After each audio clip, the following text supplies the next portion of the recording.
90 survey నెంబర్లో 2000 ఎకరాల్లో మరి 150 మంది నుంచి 200 మందికి నష్టపరిహారం ఇవ్వకుండా కొంతమందికి అరకొర ఇచ్చి మరి రాంబాబు గౌడ్ అంటే ఆయన గత 4 సంవత్సరాల నుంచి 5 ఎకరాల భూమి ఉంటే ఆయన పేరు మీద మరి ఎవరు తిన్నారనేది ఇప్పటివరకు సస్పెన్స్ ఉన్నది. మరి కలెక్టర్ దగ్గరికి పోతే ఆయన సమాధానం చెప్తలేడు, ఆర్టీఓ సమాధానం చెప్తలేడు, ఎంఆర్ఓ సమాధానం చెప్తలేదు. హైకోర్టుకి వెళ్తే 3 ఎకరాలు కన్సిడర్ చేయమంటే ఆర్టీఓ ఈయన ల్యాండ్లో లేదని చెప్పేసి ఈయన డిస్పోజ్ చేయడం జరిగింది. మరి ఈయన కూడా హైకోర్టుకి వెళ్ళాడు.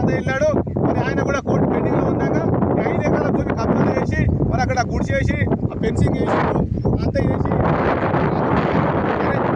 మన భూమి 150 ఎకరాలు అయితే 150 మందికి ఉన్నదని చెప్పేసి ఒక 5 ఎకరాలు ఒక దగ్గర 2 ఎకరాలు ఒక దగ్గర మొత్తం స్టే ఆర్డర్లు మరి ఉన్నాయి అని చెప్పేసి మేము సైలెంట్గా ఉంటే మా బాధన మేము పోతుంటే మరి కార్పొరేట్ కంపెనీలు TSIIC మరి రేవంత్ రెడ్డి గారి ప్రభుత్వం కలిసి ఈరోజు నిన్న మొత్తం చెట్లు పచ్చని చెట్లని ఉండే ఇక్కడ చెట్లు మంచి ఆక్సిజన్ ఇచ్చే చెట్లు పర్యావరణాన్ని ఇక్కడ బుల్డోజర్ పెట్టి మరి మార్నింగ్ ఎప్పుడు వచ్చిండో మేము లేనప్పుడు చూసి బుల్డోజర్ పెట్టి మొత్తం మంది చెట్లను నరికేసాడు.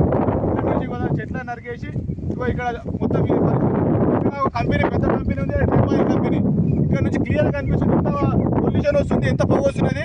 అది కూడా ప్రభుత్వానికి తెలియాలి, మరి జర్నలిస్టులకు టీవీ ఛానళ్ళకు కూడా ఇది సోషల్ మీడియా మొత్తం తెలవాలి, పబ్లిక్ తెలవాలి.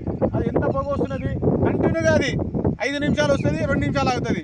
అది ట్రిపాయిల్ కంపెనీ వాడికి చెప్పినాము, ఇక్కడ కుందన కంపెనీ వాడికి చెప్పినాము, ఇక్కడ వెలిస్పన్ కంపెనీ చెప్పినాము. మరి వెలిస్పన్ కంపెనీ కూడా పొల్యూషన్ ఇడుచుకుంటా మరి చెరువులను నాశనం చేసుకుంటా, నీటిని ఆక్సిజన్ అంతా నాశనం చేసుకుంటా మరి ఉన్న చుట్టుపక్కల ప్రజలు ఉన్న వాళ్ళందరూ మరి దగ్గుదమ్ములతో ఆయాసం వచ్చి చనిపోవడం కూడా జరుగుతున్నది. అలాంటి మరి వాటిని మరి ప్రభుత్వం పట్టించుకోకుండా ప్రజల పానాలతో చెలగటం ఆకుండా మరి ఈరోజు పర్యావరణం అంతా మొత్తం మొన్ననేమో అంతకుముందు ఎస్యూల తర్వాత ఇంతకుముందు హైదరాబాద్ సెంట్రల్ యూనివర్సిటీలో కూడా ఇలాగే చేసింది. అవి 100 ఎకరాలు చేసింది. ఇక్కడ ఇప్పుడు 5 ఎకరాల్లో మొత్తం ఎవరు పర్మిషన్ తీసుకున్నారో ఏమో తెలియదు మాకు. మా పర్మిషన్ మాకు రైతులకైతే ఇన్ఫర్మేషన్ ఇవ్వకుండా ఈ చెట్లని కొట్టేసి అక్కడ ఒక సైడ్ నూకిర్రు. నేను నిన్న మధ్యాహ్నం వచ్చేసి ఎవరు పర్మిషన్ తీసుకున్నారంటే మరి పారిపోయారు. ఇప్పుడు ఇలా వస్తామన్నా మరి కార్పొరేట్ కంపెనీలు రావాలి, TSIIC కూడా రావాలి ఇక్కడికి.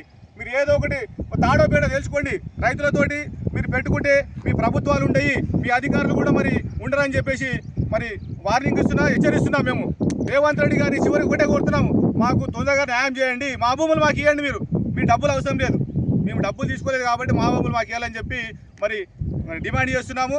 చివరిగా మరి రైతులకు న్యాయం చేయని ప్రభుత్వం ఏ ప్రభుత్వం కూడా ఉండదని చెప్పి, కుప్పకూలిపోతుందని చెప్పి మళ్ళీ ఒకసారి హెచ్చరించుకుంటూ మరి సెలవు తీసుకుంటున్నాం.